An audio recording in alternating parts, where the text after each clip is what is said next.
इधर देखो, यहां देखो, सब लोग सुनो। तो हरपाल नाम के एक भक्त थे भगवान के, खूब भजन करते थे, खूब साधना करते थे, नाम जप करते थे, कथा सुनते थे, लेकिन वो ब्याह नहीं कर रहे थे। क्यों? उनकी इच्छा थी कि जैसा मैं भजन करता हूं, जैसी मेरी भक्ति है, जैसा मेरा भाव ठाकुर जी के प्रति है, ऐसी कन्या मिले तो मैं ब्याह करूंगा, नहीं तो जीवन भर ऐसे ही रहूंगा। तभी उनके किसी रिश्तेदार ने आकर के बताया, बोले तेरे लायक कन्या मिल गई मुझको। तो हरपाल जी बोले, क्या क्या गुण है उस कन्या का? बोले उस कन्या ने शर्त रखी है, मैं उसी से ब्याह करूंगी जो रोज 1000 संतों को प्रसाद पवाता हो। हरपाल जी बोले, अब तो मुहूर्त भी नहीं निकलवाना, कल ही ब्याह करवा दूं मेरा। ऐसी कन्या से तो मैं बिना मुहूर्त के ब्याह करूं। मुहूर्त उसके संग देखा जाता है जिसके संग यह संकोच हो या फिर यह दुविधा हो कि पता नहीं जीवन कैसा चलेगा। इससे तो मुझे भरोसा है बढ़िया जाएगा मेरा जीवन, इसी से ब्याह करा दो। कन्या ने शर्त रखी, हरपाल जी हम आपसे ब्याह तो कर रहे हैं पर हमारी शर्त मंजूर है ना, रोज 1000 संतों को प्रसाद पवाना पड़ेगा। बोला मैं निश्चित करूंगा, आप ब्याह कर लो। और ब्याह हो गया। हरपाल जी रोज 1000 महात्माओं को प्रसाद पवाते। अब देखो, अगर कोई संकल्प ले ले कि मैं 1000 महात्माओं को प्रसाद पवाऊंगा, अगर 100 महात्मा ज्यादा बढ़ जाएं, 200 महात्मा ज्यादा, उनको मना करेगा क्या? वो तो फिर अपराध बनेगा उससे। प्रसाद पवाने का संकल्प लिया तो जितने आए सबको बैठाने की जिम्मेवारी उसकी। ऐसी कथा में भी होता है, कथा में जितने लोग आए सबका स्वागत होना चाहिए, सबके लिए स्थान पर्याप्त होना चाहिए। कई जगह प्राइवेट कथा करा, हम तो मना कर देते, मत कराओ भैया, आपको अपराध लगेगा। क्यों? वैष्णव को पता चला कि कथा हो रही, वो सुनने आ गया, जगह नहीं मिली या फिर वो बैठ नहीं पाया, तो खाली रहे भले ही स्थान, पर फिर भी स्थान बड़ा रखो ताकि कोई भी आए तो कोई रहे ना कथा से, नहीं तो कथा कराने वाले को अपराध लगता है। वैष्णव बिना सुने चला गया। तो हरपाल जी ने नियम ले लिया, रोज 1000 महात्माओं को भोजन कराते। अब 1000 की जगह कभी कभी 1200 भी हो जाते, 1300 भी हो जाते, 1500 भी हो जाते। लेकिन हरपाल जी करते कुछ नहीं थे, कमाई का कोई जरिया नहीं था, केवल दादा परदादाओं की पुश्त से जो उनके पुश्तैनी धन था उसी को ही खर्च करते जा रहे थे। 1 साल तक बढ़िया चला, 1.5 साल बढ़िया चला, लेकिन 1.5 साल बाद धीरे धीरे धन खत्म होने लगा।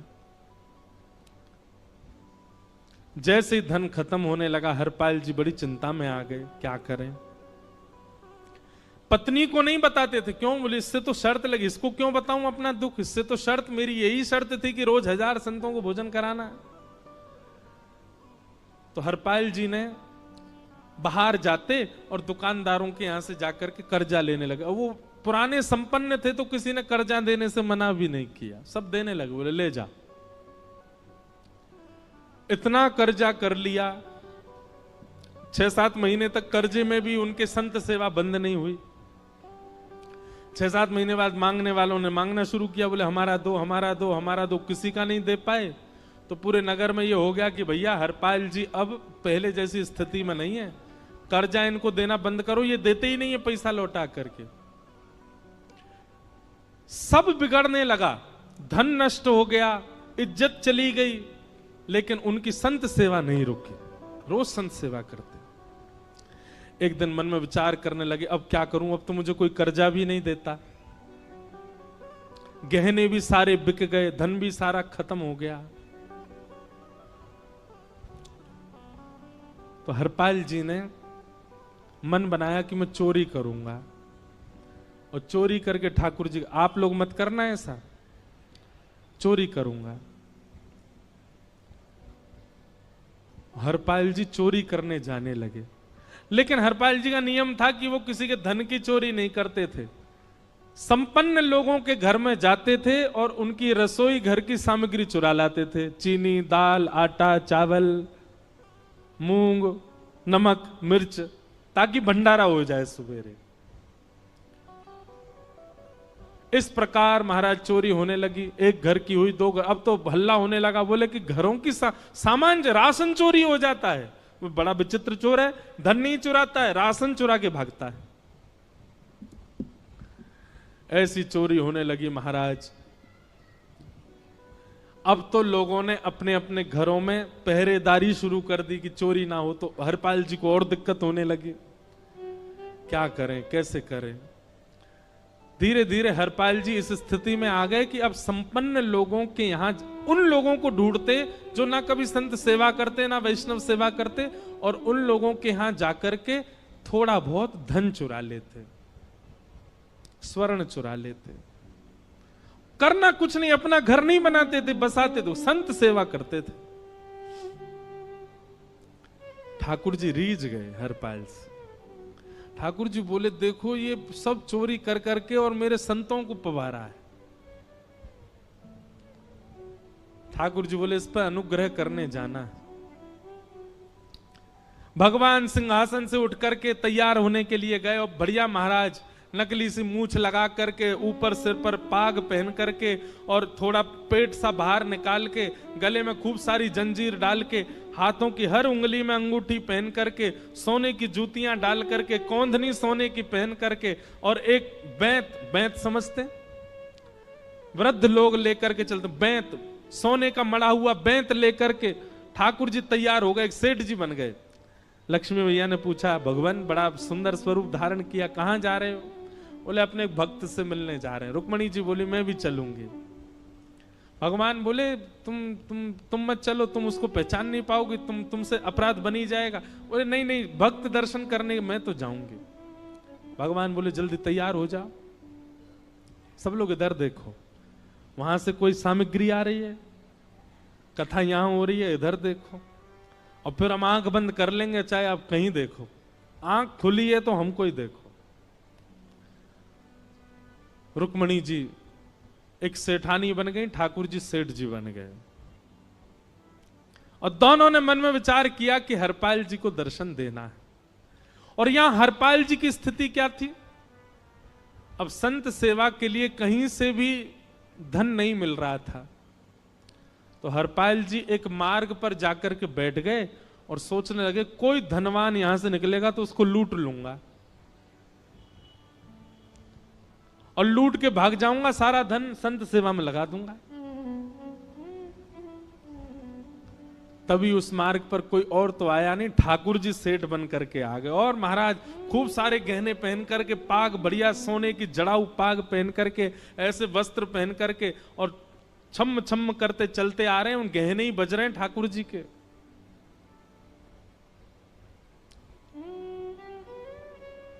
हरपाल जी ने जैसे नेत्र खोल करके देखा, ठाकुर जी के रूप यौवन और सबरी उनके श्रृंगार को देख करके हरपाल जी बोले, ये तो एक आध साल के भंडारे की व्यवस्था आ रही है सामने से। इतने में ही सेठानी जी, रुक्मणी जी भी आई। उनको ओहो, ये तो कम से कम 5-10 साल की व्यवस्था आ रही है। अगर ये दोनों लूट लिए जाएं तो 10 साल चोरी नहीं करनी पड़ेगी। देखो कितना धन संपन्न। हरपाल जी के बगल में जैसे ही ठाकुर जी पहुंचे, हरपाल जी बोले, भैया जय श्री कृष्ण, प्रणाम।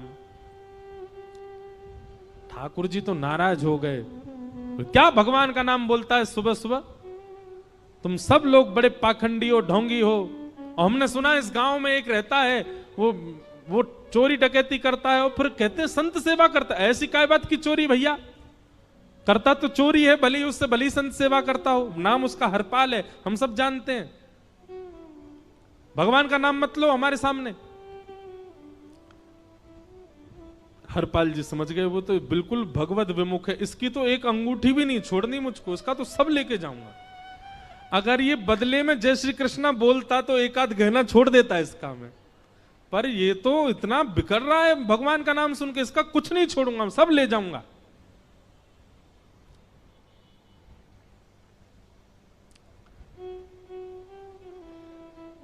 हरपाल जी बोले, हाँ भैया, एक रहता तो है डकैत इस गांव में, और उसका कोई पता नहीं है, वो कभी भी आ जाता है। लेकिन एक मार्ग जंगल में होकर के है, उसमें गांव में नहीं जाना पड़ता। जंगल से गुप्त चुप निकल करके पूरे गांव पार हो जाएंगे, आप शहर पहुंच जाओगे। उसका रास्ता मुझे ही पता है। सेठ जी बोले तो तुम हमको पार करवा दो। हरपाल जी बोले मैं पार तो करवा दूंगा, लेकिन भगवान मेरे घर कुछ मेहमान आए हैं, उनके भोजन आदि की व्यवस्था के लिए मैं तो बाजार आया था, मेरे पे धन नहीं है। आप यदि मुझको कुछ दे देंगे तो मैं घर पर व्यवस्था करके आऊंगा, तुरंत आपको लेकर के गांव पार करवा दूंगा। ठाकुर जी ने उसको कुछ सोने की मोहर दे दी, बोले लो तुम अपने घर की व्यवस्था कर आओ। हरपाल जी ने सामग्री खरीदी, घर पर पहले व्यवस्था करके आए। बोले आज की व्यवस्था हो जाए, क्योंकि आज तो 10 साल का सब चोरी करना, समय लगेगा। पत्नी से कहा भोजन प्रसादी बनाओ, संतों को पवाओ। संत पूछेंगे मैं कहां है, तो कहना कि आप लोगों की 10 साल की व्यवस्था करने गए आज। हरपाल जी लौट करके आए और सेठ जी से कहा आइए आइए चल दीजिए मेरे साथ और हमारे संगी चलना बिल्कुल। ठाकुर जी रुक्मणी जी चलने लगे। जैसे ही विहंगम जंगल में पहुंचे, भयंकर भयावह जंगल, बीच जंगल में जैसे ही पहुंचे, हरपाल ने पीछे मुड़ करके देखा, दोनों चले आ रहे हैं। तुरंत महाराज वो तो अपने रूप में आ गया, शेर की तरह गर्जना करने लगा, अपनी लाठी धर दी सामने और अपने सिर का स्वाफा निकाल करके सामने बिछा दिया। भगवान जो सेठ जी के रूप में आया, भगवान बोले भैया ये क्या कर रहे हो? बोले मैं ही हरपाल हूं। सारे सामग्री निकालो, डाल दो यहां पे, एक चीज भी मत छोड़ना, नहीं तो तुम जानते नहीं हो तुम्हारा क्या करूंगा। ठाकुर जी तो थर थर कांपने लगे। रुक्मणी जी बोली देखो कैसा नाटक कर रहे हैं।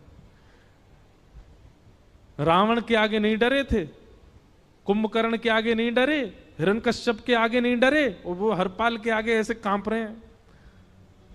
भगवान तो मन की सब समझ जाते हैं, कौन ही मारने, वो तुम भी कांपो क्यों? बोले भक्त है भैया, ये हमारो भक्त है। अनुब्रजम में हम नित्यम पूये ये तन्य रेणु भी, इसने हमारे लिए सब गवा दिया, हमारे वैष्णव संतों के लिए सब लुटा दिया, इसके आगे भयभीत होने में कोई लज्जा नहीं। लक्ष्मी नारायण दोनों कांप रहे हैं और हरपाल कह रहा सब निकालो। ए सेठानी जी कान के कुंडल उतारो। कान कुंडल उतार दिए, नाक की नथनी उतार दी, सब उतार उतार के धर दिए, हाथों के सब कड़ूला आदि भी धर दिए।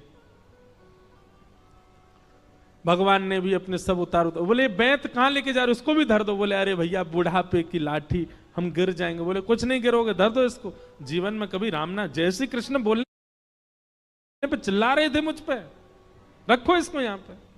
सारा धर दिया। बोले बहुत बढ़िया हो गया, अब 10 साल की व्यवस्था हो गई। इतने में भगवान की कनिष्ठ उंगली में एक अंगूठी थी। हरपाल बोला ये कहां बचा के ले जा रहे हो, उसको दो। बोले अरे भैया ये तो बहुत बचपन की हमारी अंगूठी है और ये आज तक हमारी निकली नहीं है और ये निकल ही नहीं पाएगी, इसको बाहर हम निकाल ही नहीं सकते, इसको तो रहने दो हमारे पास। बोले तुम क्या जानो, इस अंगूठी से कम 1 हफ्ता संत भोजन होगा और तुम पे तो दया करनी नहीं है। चिल्लाए थे मुझ पे जय श्री कृष्ण बोलने पर, निकालो इसको। भगवान खूब प्रयास करें, वो नहीं निकले तो हरपाल जी ने उंगली पकड़ी, बोले इसको काट देता हूं मैं, तुम्हारे पास उंगली रहने का कोई काम नहीं है, तुम उंगली से करते ही क्या हो।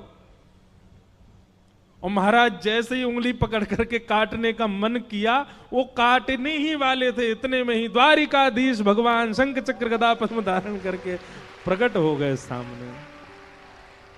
रुक्मणी जी महालक्ष्मी के रूप में प्रकट हो गई और दोनों ने अपने अंक में हरपाल को भर लिया।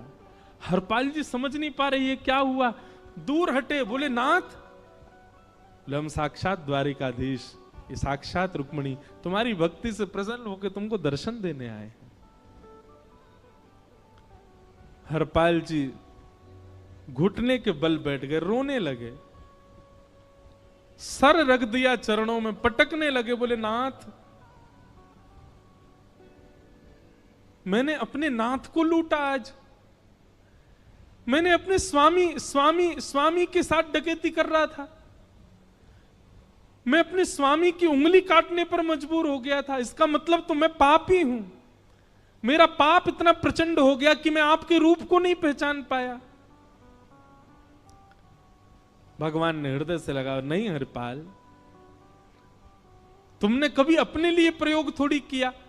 तुम्हारी पत्नी भूखे सो जाते हो, लेकिन संतों को भूखा नहीं जाने देते। ठीक है, उसके लिए भले ही तुमने वह गलत मार्ग अपनाया जो नहीं अपनाना चाहिए था, परंतु उसमें उद्देश्य कोई और तो नहीं था, मेरे जनों की सेवा ही तो थी, मेरे वैष्णवों की सेवा। और देखो हरपाल, एक मेरी बात सुनो, आज तुम्हारे मन में ग्लानि होती है कि तुमने दूसरों का धन हड़प करके और उससे संत भोजन कराया। वास्तव में इसका विधान शास्त्रों में यह बताया गया, जिसके धन से भोजन बना और संतों ने पाया, परोसा भले ही किसी ने भी हो, कार्यक्रम भले ही किसी ने भी कराया हो, पर धन जिसका लगता है पुण्य उसी को मिलता है। तुमने तो अपने गांव के, शहरों के उन लोग जो कभी संत सेवा नहीं करते थे, उनके धन चुरा चुरा करके उनको पुण्य बांटा है। तुमने कुछ गलत नहीं किया है। हां, अपने प्रयोग में यदि लेते तो पाप हो जाता, लेकिन तुमने तो एक रत्ती भी अपने प्रयोग में नहीं ली, सब संतों में लगा दी, और जितने लोगों का धन चुराया उन सबको पुण्य प्रदान कर दिया। हम तुमसे बड़े प्रसन्न हैं। हरपाल जी चरणों से लिपट गए, बोले नाथ आप बड़े कृपालु, बड़े दयालु। भगवान बोले अब हमने दर्शन दे दिया, अब हम जाएं। और सुनो, ये सारा धन हमने दिया है, 10 साल का नहीं होगा इससे। तो बोले जब तक तुम जीवित रहोगे तब तक की सेवा बनेगी, इससे संत सेवा चलती रहेगी। ये सारा धन आभूषण हम लेकर के इसीलिए आए थे ताकि तुमको अब कभी किसी से मांगना ना पड़े, किसी से हड़पना ना पड़े। भगवान जाने लगे तो हरपाल जी चरणों में गिर गए, बोले नाथ आज मैं आपके दर्शन कर पाया, मैं संत सेवा कर पाया, इसमें सबसे बड़ा योगदान मेरी पत्नी का है। उसने नियम नहीं बनाया होता तो शायद मैं कभी ऐसा नहीं करता। आप उसको दर्शन दिए बिना जाएंगे, मैं उसको क्या बताऊंगा? मैं उससे जाके कह भी नहीं पाऊंगा कि आप मुझे मिले, और उसकी वजह से आप मुझे मिले हो, कृपा कर उसको दर्शन दे दीजिए।